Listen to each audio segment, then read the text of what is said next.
32 নম্বরের বাসভবন এবং এখানে হাজার হাজার ছাত্র জনতা উপস্থিত হয়েছে।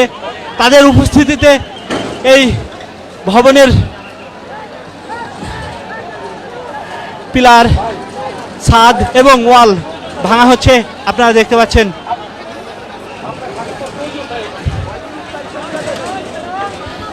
কিছুক্ষণ আগে সামনের এই অংশটি ভেঙে ফেলা হয়েছে এবং এক পাশের 3 তলা বিশিষ্ট ভবনের দেওয়াল থেকে শুরু করে সবগুলো ভেঙে পড়ে গিয়েছিল।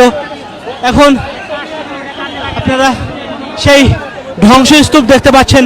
আমরা আপনাদেরকে সেই আপনি কোথায় আপা আপা আপনি কোথায় আপা যাতে করে ভাঙা ভবনের এই ইট থেকে শুরু করে অন্যান্য অংশ এসে মানুষের ছাত্র জনতার গায়ে না লাগে, আহত না হয়, সেজন্য সর্বোচ্চ নিরাপত্তার সাথে এখানে কাজ করা হচ্ছে।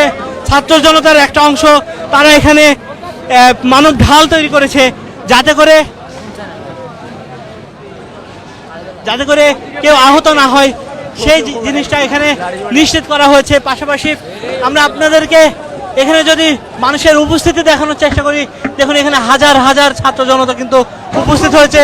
সেই সন্ধ্যাবেলা থেকে আমরা ধানমন্ডি 32 নম্বর সেই বাসভবনের সামনে আছে, এই চত্বরেই কিন্তু হাজার হাজার মানুষ রয়েছে। এছাড়া আমরা কিছুক্ষণ আগে দেখেছি এই 32 নম্বরের রোড থেকে শুরু করে রাসেল স্কোয়ার থেকে শুরু করে সংসদ ভবনের গামী যে সড়ক রয়েছে, সেই সড়কের আইল্যান্ডেও আমরা শত শত মানুষকে কিন্তু দাঁড়িয়ে থাকতে দেখেছি। তাদের সকলের একটা আগ্রহের জায়গা যে এই 32 নম্বর আসলে কি ঘটছে, আসলে কি হবে, সেই জিনিসটা দেখার জন্য আমরা দেখেছিলাম 8:30টার দিকে সেনাবাহিনীর একটা দল কিন্তু এখানে এসেছিলেন এবং তারা 32 নম্বরের এই বাসভবনের প্রবেশ গেটে যখন এসে পৌঁছায়, ছাত্র জনতা তাদেরকে কিন্তু ফিরিয়ে দেয় যে আপনারা এখান থেকে চলে যান।